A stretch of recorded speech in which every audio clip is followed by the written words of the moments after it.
Hello, my name's Andrew Brooks. Welcome to my YouTube channel. This particular video, we're going to be having a three-way conversation between myself, John Heaton and James Griffiths, and we're going to be looking at a comparison between Tug of War and Flaming Pie.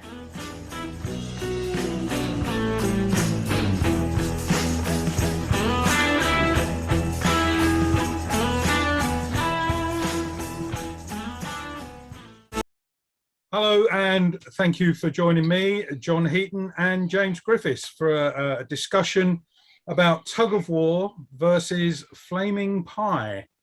This was suggested by James as a topic because these are two quite revered albums, certainly amongst myself, and I'm guessing James and John in agreement as well. And it's quite an interesting topic because, without going into too much depth and ruining the conversation, technically they're both love songs. If you go by the lyric book, a lot of the songs on Tug of War are love songs, and particularly one for John.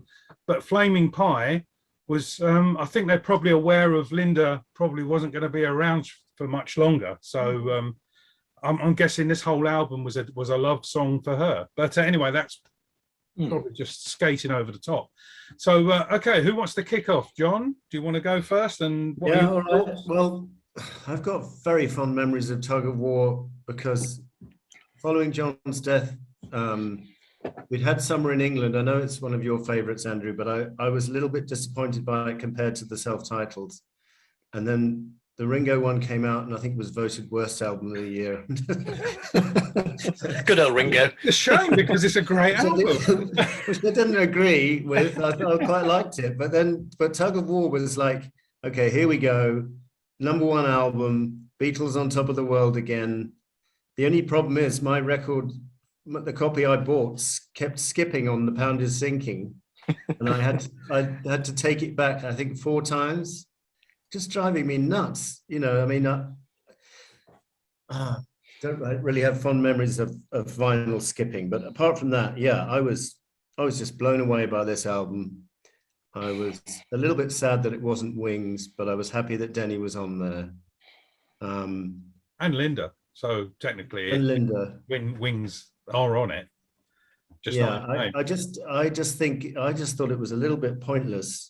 And I know you're a Tennessee fan, James, but why? Because Denny was not allowed to sing any backing vocals on Tug of War, and it's almost as if George Martin said, "Actually, Denny, you can't really sing. Let's get Eric Stewart to do the backing vocals." And I thought that was a bit harsh on Denny Lane.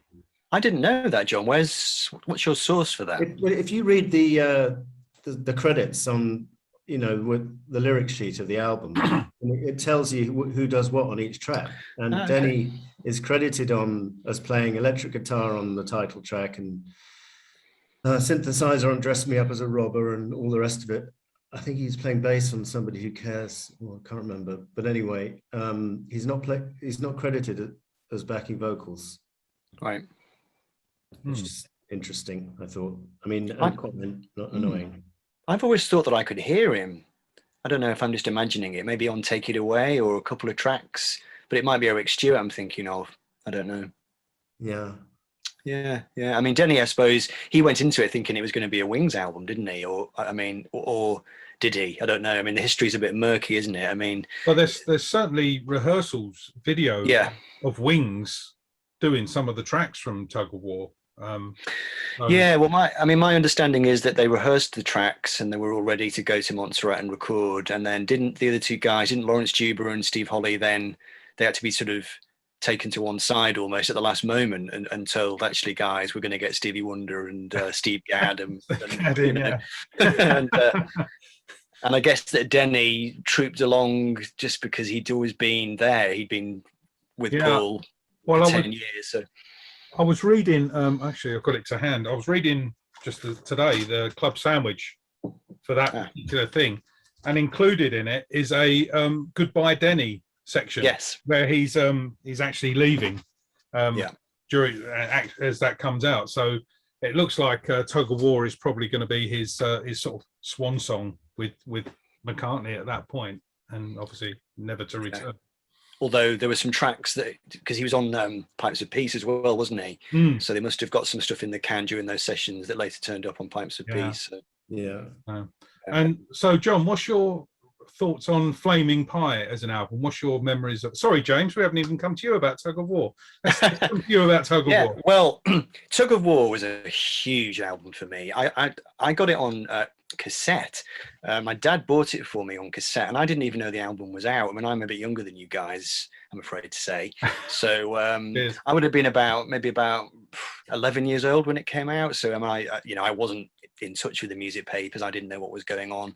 And my dad just came home one day with this cassette. I'd not long been into cassettes. It was a new thing for me. I'd just been given a Sanyo Walkman, and I had a new, tape player. So it was really exciting. It was one of the first albums that I ever listened to on headphones, which is quite a big deal when you're about 11 and 12. And the production on the record, it's just got this incredible George Martin production, and on headphones it sounds particularly majestic. It's phenomenal production, I think. Tug of War.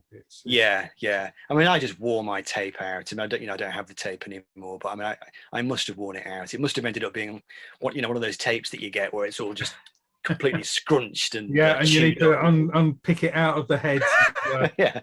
yeah. I mean, I used to sit and listen to it over and over again. It was the first McCartney album I properly connected to since London Town, strangely enough, which, but I had issues with Back to the Egg. In fact, I didn't even have Back to the Egg. That might have been the main issue I had with it. I didn't actually have it. You couldn't hear it. But I'd heard bits of it, but I never actually got it. McCartney 2, I was a bit lukewarm about at the time. But Tug of War, it's almost sounded to me like McCartney connecting back to certain things that were on London Town. I found the two albums to be quite similar in feel or sound. I don't know if you agree with that, either of you. I don't know. There are certain tracks on the record that make me think, like The Pound Is Sinking, and a couple of other tracks make me think of things like Famous Groupies, or just sort of slightly wacky, slightly inventive thing, which McCartney hadn't done for a while, maybe. I don't know. Yeah. I think the track Wanderlust is referring to the when they were on the boat in the Virgin Islands and they got busted. Yeah, so, of course. Yeah, good point. Yeah. I mean, for me, looking back on Tug of War, that was the very first ever. I'm trying to think. Was it the very first? Yeah, it was the very first ever Beatle album I ever got on day of release. All right. So, I got into them in '76 when I was 10, and then sort of, obviously bought Beatles, and I hadn't really got into solo Beatles until I bought all of the Beatles albums, and then I'm like, well, what can I buy now? And then, and I got into the solo stuff like that, and then obviously '82 come round, and I was 16. I had a job, so I was disposable income, and Tug of War came out, and I remember going down to the record shop in Hymes Park near Walthamstow, and actually sort of, saying to the guy, can you put one aside for me, and paid a deposit, and, and stuff like that. And then, went down on the day of release, and there it was in my hand. So for me, that it holds particular fondness, just because it's the very first Beatle album I ever got on day of release. And I loved it from the offset, really.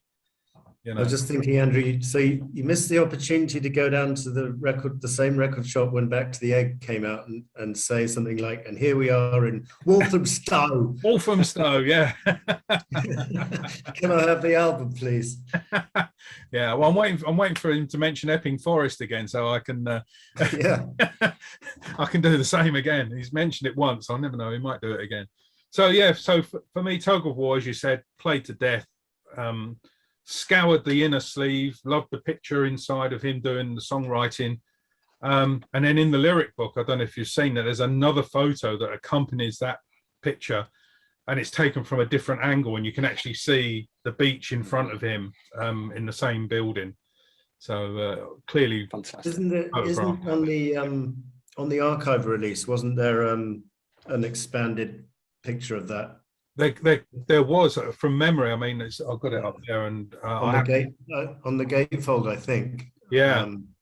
Is that the expanded picture you're talking about? No, it's a totally different picture. It's looking from a different direction. He's wearing a different shirt, but he's certainly in the same building. but it's just looking out of the window where he's sitting with his guitar, and you can just see the beach and the sea. So it's clearly from the same place. Be it, it must be in the Caribbean somewhere, be it Montserrat or one of the other islands. So I wonder if that's what the parallel is between London Town and Tug of War, that they were both recorded in very idyllic setting. Virgin Islands, on a boat. And obviously Montserrat, sadly no longer there. Yes. Their studio. So how many albums can we name off the top of our head that were recorded in those studios in Montserrat? Wow. Well, obviously you must have Pipes of Peace. There must be some hangover stuff from Tug of War on the Pipes of Peace album, probably recorded out there. Yeah. I'm trying to think when the volcano happened. That was what, mid-80s, was it? Late 80s? Yeah. The Police used to record there, didn't they? I think they did at least one album there. I was going to say, the only two which come to mind for me, I think it's Ghost in the Machine. Was recorded there. And Jerry Rafferty, Snakes and Ladders. Oh, okay. Also recorded there in 1980. There was a documentary just recently, something about, was it studios under the volcano or under ash or something? And it was a documentary on Sky, I think, talking about the studios. And there is sorry, say that again. There is a very haunting montage of clips on YouTube of the studio, long after the damage had been done. It's all completely deserted, and the pool is all festering under detritus and everything. It's a really strange video to watch. I've actually flown over it while I was on holiday out there, when there was a helicopter trip out to Montserrat, and they flew over where the volcano was, and it was pointed out to me, and really all you can see is part of the roof. Right. That's probably all that's left of it now, is the roof sticking out. Hey, talking of idyllic locations, 5 years ago when I was in the Bahamas, I went to what used to be Compass Point Studios, which is no longer a studio. I can't remember what it is now. I knocked on the door. The person answered. I said, "Are you aware of the history of this building?" And she had no idea what I was talking about. I said, "Back in Black, AC/DC, one of the biggest selling albums of all time." Eric Clapton, Talking Heads. The list is endless, and she didn't have any clue about the history of that building. I was staggered. At least you put her right, John. At least you told her. Do you know? Well, no, now. Oh well. Okay, so John, what's your memories of Flaming Pie when it came out? I thought it was very pleasing. It came out pretty soon after Anthology, didn't it? So Jeff Lynne was involved, which I was happy about. The only thing I have against Flaming Pie is it's too damn long. There's been several times when I've tried to sit down and listen to it, and I get to about Little Willow, and I think, bloody hell, there's another 20 minutes to go. and it happened with quite a few of his albums. I think is it Chaos, which is another long one. I can't remember if it's Chaos or one of the, maybe it's Driving Rain, your favorite, Andrew. Yeah, could be. That's why I never play it. Well, I actually played Flaming Pie today for the first time in many years, and I was actually surprised that it was only 14 tracks. I put it into the CD player, and it came up. It said, 14 on the display. And I thought, God, I genuinely didn't know how many tracks were on it. But in my memory, it was almost like it was a triple album or something. It just seemed like track after track after track. I've never been able to get my head around the album as an album, because I never had it on vinyl. It was always a CD thing, and it is one of those CDs where it's just song after song after song. And when I saw that it was 14, I thought to myself, oh, well, actually, that's not too bad. And maybe if you were to knock off 2 tracks, maybe a couple of the boring Steve Miller, those chuggy Steve Miller tracks could have been taken off. Maybe it could have been a fairly perfect 12-track album. I don't know. I mean, we'll get to that, no doubt, as we go through the tracks. But it was kind of shorter than I'd remembered. But it does last more than an hour, doesn't it, from memory? Has anyone got that information to hand? I don't think it says on this record sleeve, does it? There are song lengths on the back, but my maths is not good enough to be able to Yeah.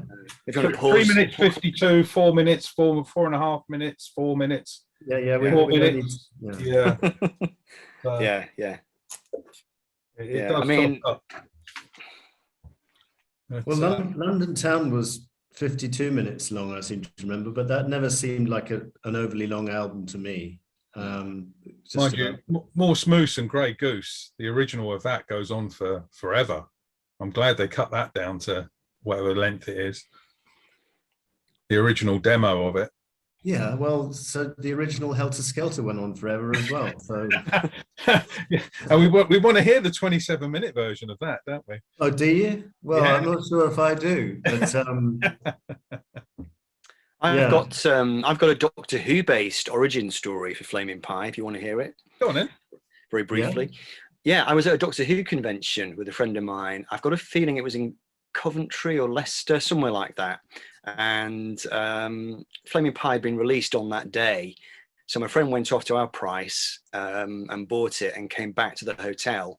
And we were doing this, Doctor Who convention. So we were attending panels and, meeting Tom Baker and everything. But we went back to the hotel room and sat there and listened to Flaming Pie, for the first time in this godforsaken hotel at this Doctor Who convention. And that's always stuck in my mind as being, that's where I first heard Flaming Pie. It was really surreal. Yeah. It was I thought you were going to say Tom Baker knocked at the door and said, "This sounds like Paul's new album. Can I come in and listen?" Well, the one interesting thing that happened at that convention, there was a fire alarm in the middle of the night, and we all had to leave the hotel.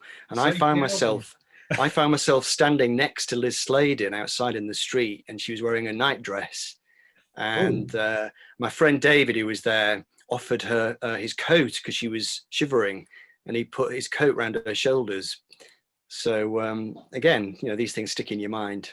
Yeah, and you could have offered her your copy of Flaming Pie. This will keep you warm. Yeah, I think I did that actually. Yeah. Oh, anyway, yeah. So Well, for me, Flaming Pie, I don't remember buying it when it came out. Obviously, I must have bought it on the day of release, but I don't actually remember buying it. But I do remember thinking after Linda had died that this is the last album with her on it, and thinking it's very sad that this is sort of like the her swan song, her last album with it, and the tracks that we'd heard, and obviously since then we've heard Wild Prairie, and so there was more tracks of hers to hear, but and so she's kind of missing a little bit on this. When I was listening to it today, you James, for the first time in a long while, her absence was quite noticeable, I thought, and obviously she wasn't very well during this. Yeah, well, that's just broken a memory that I've got actually of watching the documentary. I think I saw the documentary before I heard the album.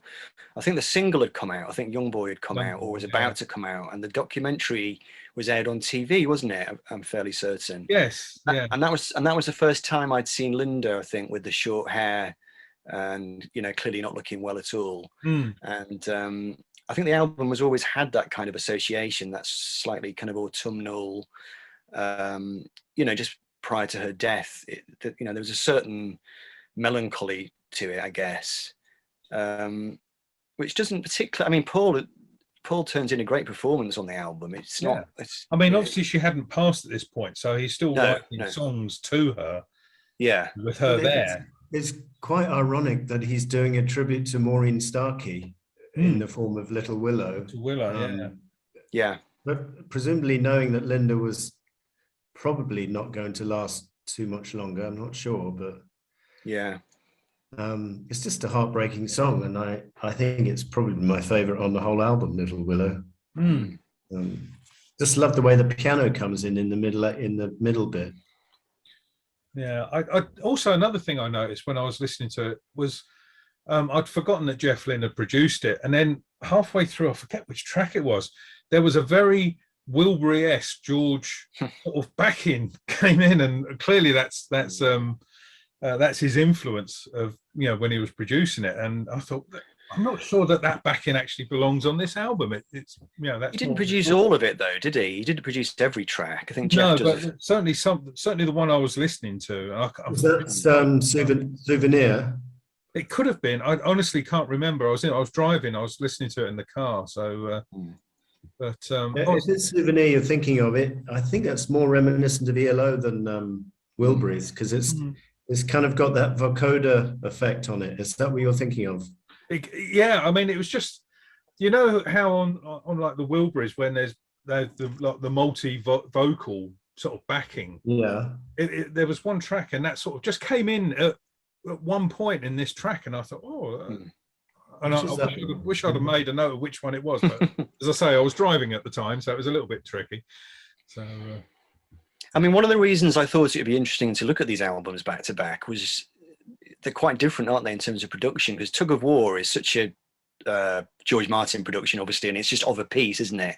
It's one album, as in it's one concept of an album. It's a George Martin production. It's got George Martin everywhere. Whereas Flaming Pie was it the first album that he did where it starts to become a bit of a patchwork, or he's working with different producers and assembling the tracks, making an album out of it.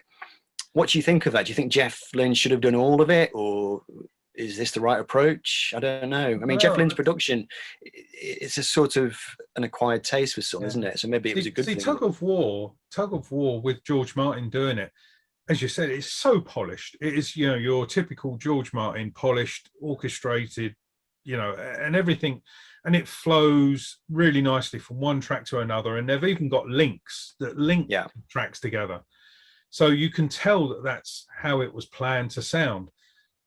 Flaming Pie, as you say, with a mishmash of producers and artists that perform on it as well. I'm not sure if it's an album that flows. It sounds great. Don't get me wrong. It's a great album and it sounds great, but it's not like flows in from one song to the next song. You know, I totally agree with that. I think it does sound tremendous. I mean, I was playing it today on my nice big system through there, and I'm thinking it maybe even is McCartney's best sounding record. It really does sound, you know, fantastic. Tug of War, I guess, is more dated sounding. It's got that kind of early 80s production, but I think what I do love about Tug of War is the fact that it's just so masterfully sequenced and the tracks just seem to flow together, you know. I mean, the opening track, Tug of War, shouldn't really go nicely into Take It Away, should it? Because they're so different. And yeah, it just works seamlessly. I don't know how it works seamlessly, but it's just that George Martin touch. Yeah. And then the drums just kick in, don't they? And it's just a brilliant just a brilliant crossfade. And you think, how does that work? How on earth did he get that to work? But it did. Whereas on Flaming Pie, there's this thing of like, okay, what's the next song? Oh, right, okay, it's this. Yeah. And then I still can't tell you what the track list is for Flaming Pie. If you sat me down in a room and said, right, you must write out all the songs in the order, I'd get maybe 3 songs in and then I'm totally lost. Whereas Tug of War, then off you go. No, I can't do it. But I mean, you know, with Tug of War, I can do it backwards. I could start from Ebony and Ivory, and I can go Dress Me Up as a Robber, Link. You know, I can go backwards, forwards, sideways. Now that might be because I listened to it more times in my life, maybe. But I think also there is this element of it. It all seems to flow together nicely, whereas Flaming Pie maybe does not. I don't know. But talking of the production, have you guys heard the remix from the archive set? Yeah. No. Oh, right. I can't recall there being a vast difference, to be honest with you. Well, that was going to be my question. Do you think it's improved at all? You know, with I just remember it sounding very fresh and well remastered or whatever. But they say it's a remix, which is different from a remaster. I know. Yeah, I think it's a fantastic. I don't think the production is that dated on Tug of War, really. I think George Martin with the strings just lifts it to another level. And there was one interesting comparison. James, you're probably familiar with the Elton John album, Jump Up. The last track, All Quiet on the Western Front, it ends with the 3 notes, da, da, da. And so does Tug of War, da, da, da. Oh, right. But then George Martin goes, da, da, da, da, da. Yeah. And it's such a more subtle ending than Elton's song, which just ends with the obvious 3 notes. And I just thought that was quite illuminating. Just the magic, because I think Paul said that they redid the orchestra for Tug of War because they had a version of it in the can and they just weren't quite satisfied with it. So they went back and reworked it. But I've never heard the original, the first version. I don't think it's out there, is it? I don't think I'm not sure. No. It's interesting, isn't it, that George Martin did the Tug of War album? So it was kind of, I guess it was Paul coming out of the Wings years and wanted to get back with George Martin again. So there was a bit of a Beatles thing going on. And I guess with Flaming Pie, you've also got a bit of that because he was coming off the back of Anthology with that, wasn't he? Yeah. And, you know, the interviews he was giving at the time, it was all like he was really milking that kind of thing of like, oh, let's just make an album like we used to in the old days. You know, it was that was in the air again, wasn't it? It was him trying to connect back again. He mentions that quite a bit, that he's just done the anthology and it's it reminded him of how they used to Yeah. You know. Yeah, and I guess there's quite an interesting parallel in that Tug of War comes out after Wings has disbanded and Flaming Pie comes out after the 90s touring band has disbanded. So it's that, you know, they're both records where Paul is back being on his own again, having disbanded the group that he'd been with, you know, for some time. Yeah. So trying to get back to some kind of solo thing. You class Tug of War as a return to form? Because that's often cited that it's his return to form.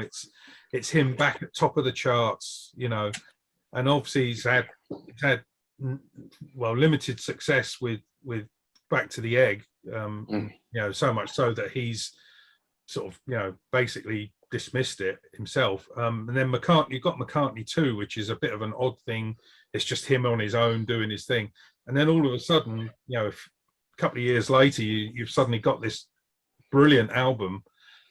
You know, and then people cite it as a return to form. What do you guys think? Was it a return to form, or was it just the next stage, really, the next progression? Well, McCartney 2 had got to #1 as well, so that was when he hit success. I think he realized when he put the Christmas song out, and it effortlessly got to #6. He probably thought, well, hold on a minute, do I need Wings here? Because I can do better on my own. And then we all know what happened in Japan and the rest of it. But commercially speaking, you know, London Town was #2 in the US, #4 in the UK, Back to the Egg, not quite so successful. But those two albums I prefer over Tug of War because they're more band efforts. Okay. And I like the Denny harmony with Linda and, you know, the Wings staple, as it were. Yeah, I mean, there's, in a way, it's a return to form in terms of the sheer majesty of the title track. I mean, it has to be one of his finest achievements, the title track, and lyrically as well. Well, he's dismissed the theory that it was written about John, because I did hear somewhere, might have been on another podcast or something, where they were basically saying the whole album is dedicated to John, not just one track. And Tug of War refers to their pushing and pulling each other, trying to outdo each other in their, you know, in their songwriting and things like that, which is something I hadn't even considered. But reading the lyric book about Tug of War, he totally dismisses anything to do with John. It basically says it's what you want it to. If you want it to be about John, then yeah, okay, it is. But he just wrote it. I think he said he remembers Tug of Wars back from his childhood, and the effort that it took to win a Tug of War. Yeah, that does sound convincing. I mean, I don't see the album as a comeback. Is that what you said, Andrew? Comeback? Well, it's return to form. Return to form. I sort of see it as almost like a reboot in a way, even though this is pre-reboot days. I mean, that word didn't exist in those days, but he was sort of rebooting himself, wasn't he? I think with George Martin's help. I think it was very much a collaboration on that level between George Martin. I mean, my reading of the history is that George Martin, I think, had a quiet word almost with McCartney, and he was almost like whispering in his ear saying, you know, you don't have to work with these guys anymore. You know, we can get like Stevie Wonder, Steve Gadd, anyone you want, essentially. You know, come to my studio and I'll just get them in. Yeah, just get Ringo back in. Let's get Carl Perkins in. You know, because I think that's where the 80s were going to go. And you know, I mean, the 80s was the decade of Michael Jackson, Prince, Madonna. It was the era of the big, huge solo stars, wasn't it? Springsteen. And I guess McCartney was just relaunching himself in a big way as a solo performer. Yeah.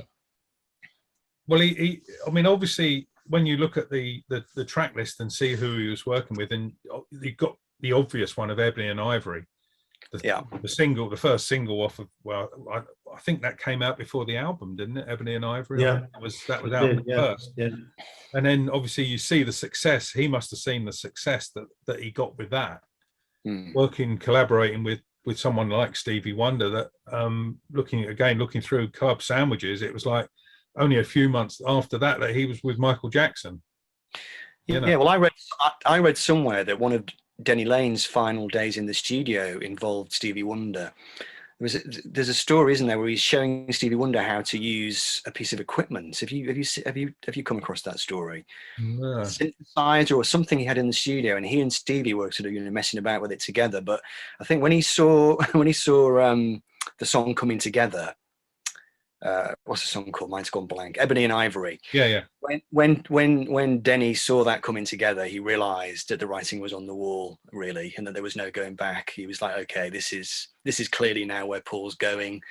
He's doing a duet with Stevie Wonder. It's probably time I just checked out and just got on with my life, Take the money and run. Yeah. And part of me would have preferred Ebony and Ivory to be a standalone single, because I'll be honest with you, when I play Tug of War, quite often I end up skipping the last track just because I've heard it to death. And the same goes for Say and on Pipes of Peace. Tracks from I don't know, he just did it too often. I can handle it on Tug of War, but afterwards it just got a bit annoying. And then Broad Street is dear. I think I'm a bit more in sympathy with it. Again, maybe I'm sorry to keep flogging this one, but perhaps it is because I'm a little bit younger than you. I don't know, but it seemed like McCartney was starting to set the charts alight again, and it was quite exciting. He was kind of like, working with Michael Jackson, working with Stevie Wonder, doing all these very sort of finger-clicking pop tracks, and I loved it. I just loved the fact that McCartney was back on top of the pops again, and he was doing all this high-profile stuff. And the material, it was upbeat, it was tuneful, it was poppy, wasn't it? It was McCartney trying to do pure pop music again, and I think certainly a great time with it. I think certainly the singles obviously come across like that, where he's collaborating, your Ebony and Ivory, say, collaborating with the sort of, current trendy people. But then when you look at the rest of the tracks on the album, Tug of War, they're not really your run-of-the-mill chart tracks. So, other than, okay, Tug of War was a single. I'm not really sure. That was the last single off of the album. I'm not really sure how it did in the charts. You had Take It Away, which was the follow-up to Ebony and Ivory. But then when you look at, the other things, obviously you got Here Today, but that was never going to be a single. Wanderlust is a great song, but is it a single? So when you look at all these other album tracks, okay, he's probably pulled the best one as the first single, and then arguably Take It Away as the second single. Tug of War, personally, I don't think should have been a single, but I think else in there. I think Ballroom Dancing could have been a single, and a better single than Tug of War. Possibly. It is. All I was going to say. It's interesting to reflect, though, isn't it? I was thinking this today. Just how little these songs still are in circulation. Ballroom Dancing, Wanderlust. These songs are only known now, aren't they, to McCartney fans of a particular vintage. They're not songs which are known. No, he doesn't play them live. They don't, for an album that got such a huge critical attention at the time. Don't get me started on doesn't play any of this stuff live. No, maybe it's because it worked as an album. It was one of those albums that had to be heard together in a way. It wasn't a collection of singles. It was definitely an album statement. And in that sense, perhaps that's why these tracks are not known on their own. They're tracks that are known in the context of the record. I mean, how does that compare with Flaming Pie? I mean, are the Flaming Pie tracks songs that casual listeners know? Well, I would say not particularly. No. Not particularly. Do any of you guys have the lyrics book, the new McCartney lyrics book? Yeah. Which tracks does he select from Tug of War and Flaming Pie? Do we know? I can tell you because I used it for some notes. So I thought, well, I'll see how many of the tracks he actually talks about. So he talks about Tug of War, the title track. He talks about Here Today, obviously. He talks about Dress Me Up as a Robber and Ebony and Ivory. So that's what, 1, 2, 3. It's 4 tracks off of Tug of War. But off of Flaming Pie, he talks about Songs We Were Singing, The World Tonight, Some Days, Calico Skies, and Great Day. So 5 versus 4. Yeah. So that must mean something. There's not a lot in it, really, but the singles off of Flaming Pie, I'm not sure Young Boy would have been my first choice of a single off of the album myself. I don't know what you guys thought to it. It's a catchy little tune, but I don't know if it would have been my first choice of a single off of it. I think it's a great choice for a single. I just love it to bits. And The World Tonight is okay, but the video was quite annoying to that. Yeah. Paul walking around with a ghetto blaster or something. Well, there's 2. There's one with him with the ghetto blaster in around the arcades, but there's also one of him spinning a big umbrella and something, or am I getting that mixed up with something else? But Beautiful Night for me is that. I know it was a single, but for me that would have been my first choice as the single. I think my first single off of the album. Do you two guys agree or think that it was definitely an improvement on Off the Ground and everything from that period? I mean that was the critical consensus, wasn't it? That Flaming Pie was, I think, to use your term, Andrew, a return to form. I mean, the critics loved it, didn't they? Yeah, well, and that was going to be another question. Yeah, Tug of War was seen as a return to form. Was Flaming Pie seen as a return to form, leaving a band and sort of doing solo stuff again? Well, in my memory, it was. I mean, one of the reasons I wanted to talk about these albums back to back was that Flaming Pie is often held up and revered by people who are not particularly big McCartney fans. It's an album, there's this kind of perception that it's one of McCartney's better albums, and it's one of the ones that you can safely have in your collection and listen to, even if you're not a big fan of the Beatles or a big fan of McCartney. Whereas Tug of War, I think, has maybe slipped down the critical list over the years, and it was an album in its day which was revered, but nowadays less so. And so Tug of War is an album which is loved again, by people such as ourselves, whereas Flaming Pie, maybe it seemed to cross over and still, I think it still crosses over now. I mean, would you agree with that? I mean, that's my perception. Yeah, for me, Flaming Pie is a great album, and I would argue probably for me personally, it's the last great album, because then you start getting into the realms after that of whatever came next after that, New and whatever other stuff there was. 21st Century Paul, as I've said before, I find very difficult to I love the way that this grumpy old man tone came into your voice just as you started to get into that little diatribe. So I enjoy Flaming Pie, and for me that's his last great album, I think. There's certain tracks that I would pick off of the other albums that I think are good, but it's his last great album whole. John? There's our friend in the vinyl community, David Jenner. He thinks this is easily Paul's best post-Beatles album. He described London Town as puerile music meant for 12-year-olds, which really pissed me off. But we've made it up since then. But for some reason, he loved. I mean, I love Flaming Pie as well, but I just think it's let down by being too long. And I think he should have let go of Really Love You, despite Ringo being on it. It's a dreadful track. He probably should have let go of Used to Be Bad. And to me, Great Day doesn't do anything for me. Other than that, love pretty much every track, I think. I think there's a Steve Miller EP that never was, but should have been. I think those Steve Miller tracks that, you know, it should have been a Steve Miller McCartney EP. Miller McCartney together. And yeah, and that would have been a nice little thing. Because the thing is with those tracks is that they're so obviously just jammed into existence, aren't they? I mean, there's no effort to them at all. You can imagine them just jamming away in the studio, and you know, McCartney writes a couple of lyrics on a napkin, and then onto the album they go. You know, if you compare that with is like that, I think, but young boy is. Oh no, Young Boy's better. Yeah, the single, and the guitar solo is exquisite and it's tuneful.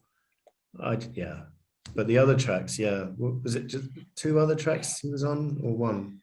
You've got If You Wanna.